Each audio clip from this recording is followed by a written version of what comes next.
Anggi, udah lama banget ya kita nggak ngomongin tentang kehidupan yang makin hari makin nggak berbentuk ini ya kayaknya.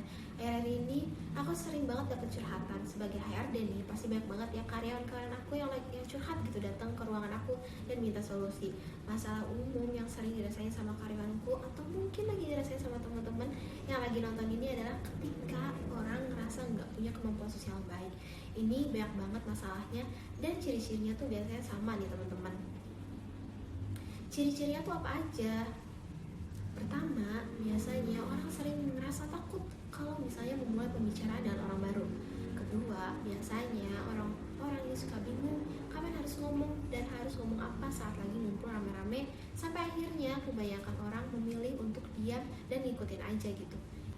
Ketiga, mungkin orang-orang ini tuh pernah nih nyoba keluar dari zona nyaman dan ikut nimbrung dalam pembicaraan.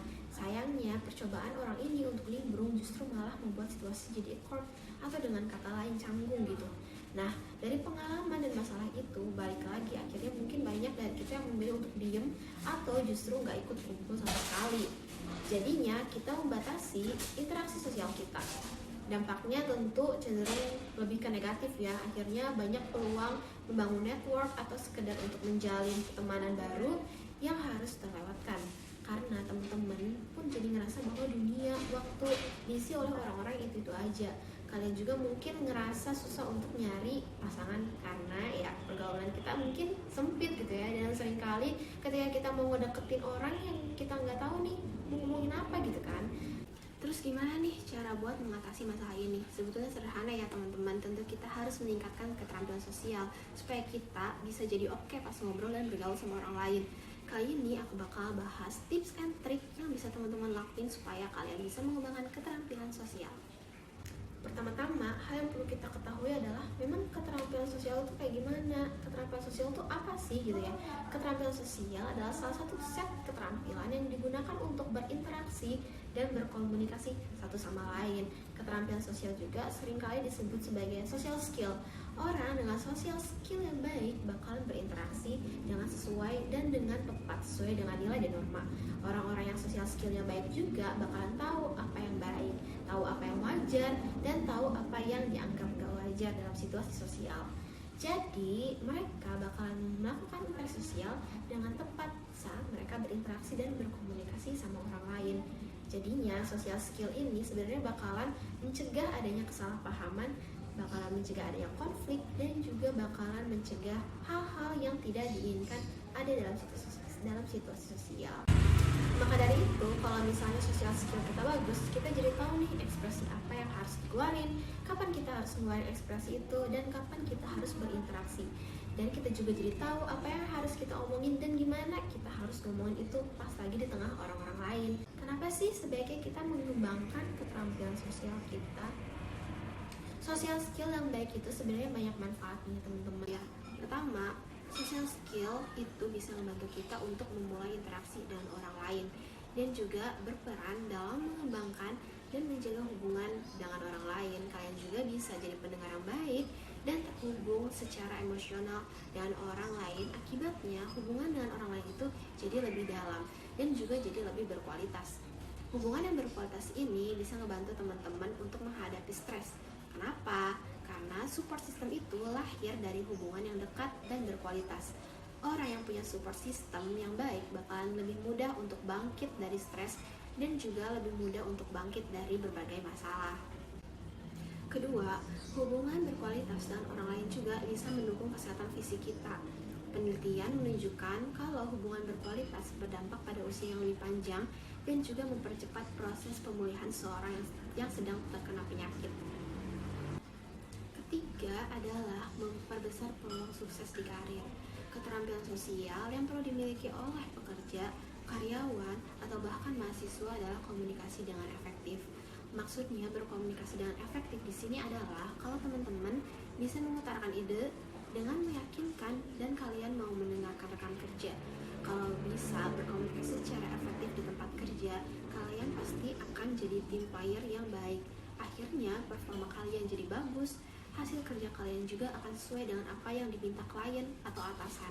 Dan ini bakalan bikin kalian lebih cepat dapat promosi, atau at least teman-teman bakal dapat apresiasi di tempat kerja. Dan ini berlaku juga untuk kalian sebagai mahasiswa agar dapat membangun hubungan yang baik dengan teman-teman ataupun dengan dosen kalian. Jadi itu adalah berbagai manfaat dari mengembangkan keterampilan sosial. Sekarang tinggal gimana nih caranya kita bisa terbuka sama orang lain, dan gimana sih caranya biar kita bisa mengasah social skill kita. Pertama, itu sederhana banget ya teman-teman. Intinya kita harus coba untuk senyum. Ini adalah salah satu teknik dari buku How to Win Friends and Influence People. Intinya gini, ketika kita memulai interaksi dengan orang lain, kita nggak bisa ngarepin orang lain yang menghampiri kita duluan kan. Tapi kita selalu bisa untuk memulai interaksi dengan senyuman. Jadi senyum aja gitu sama banyak orang. Kalian bisa mulai kasih senyum waktu lagi ketemu di suatu tempat gitu. Teman-teman bisa senyum dan menyapa mereka. Dan itu cara pertama untuk mengembangkan social skill. Kedua, kalau bisa beranikan diri untuk nyoba berbicara di tengah kelompok dan usahain omongan kalian itu didengar. Biasanya penyakit dari kita yang kurang pede adalah kalau kita lagi ngumpul-ngumpul ini, kita nggak berani ngomong.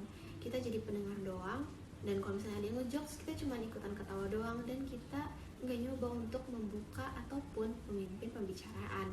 Maka dari itu, mulai sekarang pas lagi ngumpul-ngumpul, misalnya lagi meeting kerjaan, lagi rapat, lagi kumpul keluarga, ataupun lagi kumpul sama teman-teman kalian, kita harus mencoba untuk berbicara. Cobain untuk gak cuma jadi pendengar. Supaya apa? Supaya teman-teman latihan. Jadi cobain ini secara terus-menerus. Dan gimana sih caranya mempertahankan itu? Biasanya mungkin beberapa dari kita suka maksain gitu, nyari kesempatan buat ngomongin hal-hal yang udah kita pikirin.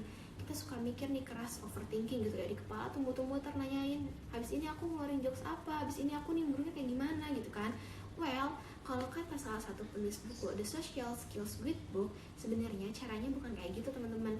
Jadi lebih baik kita nggak maksain, nyari kesempatan untuk bicarain apa yang udah kita pikirin dalam kepala kita. Tapi caranya adalah ya udah teman-teman perhatiin aja pembicaraannya dan kalian go with the flow sama percakapannya. Nanti pas ada momen dimana kalian pengen menyampaikan sesuatu secara spontan, nah disinilah kalian harus ngomong. Ketika kayak ini terjadi, jangan ragu-ragu. Pas ngomong, usahain omongan kalian itu kedengeran pakai suara yang lantang, dan cobalah untuk jadi percaya diri. Kalian bisa coba di tongkrongan sama teman-teman, atau misalnya mungkin nanti kalian bisa praktekin di situasi misalnya waktu lagi kuliah, bekerja, dan lain sebagainya.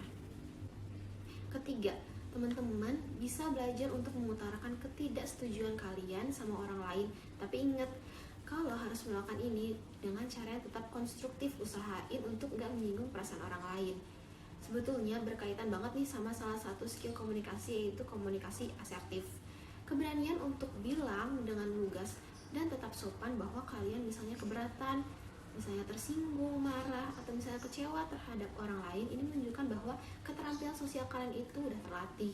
Jadi kalau ada ketidaksetujuan sama temen kalian, usahain untuk bilang aja gitu ya. Jangan gak enakan kalau misalnya kalian gak mau melakukan hal yang diminta temen kalian, ya bilang aja nggak bisa gitu, atau misalnya nggak mau dengan cara yang sopan. Kalian kasih tahu alasannya dengan baik juga gitu. Terakhir, yang keempat, ingat jangan takut untuk nyari bantuan. Well, kalau memang teman-teman udah mengatasi kecemasan di situasi sosial ini sejak lama, dan ini udah mengganggu kalian atau membuat kalian merasa rendah diri, ingat bahwa nggak ada salahnya untuk mencoba konsultasi ke profesional. Kenapa? Ya supaya lebih tahu sebenarnya kalian ini kenapa gitu. Wajar nggak sih? Berat nggak sih masalahnya? Dan kalian juga bisa tahu solusi-solusi yang oke untuk mengatasi masalah ini. Contohnya, salah satu karyawan aku pernah mengikuti kelas kelayanan mentoring, dan dia dapat konsultasi interpretasi psikotes. Jadinya dia tahu kalau dia itu orangnya tuh kayak gimana, dia gampang cemas atau enggak. Aku saranin nih teman-teman, coba aja gitu. Jadi jangan takut atau ragu buat cari bantuan dari berbagai layanan yang ada, meskipun itu hal yang baru buat kita ya. Oke, itu tadi 4 hal yang bisa teman-teman lakuin untuk mengasah social skill kalian. Seperti keterampilan lain, semakin diasah kelupas, tiba akan semakin terampil.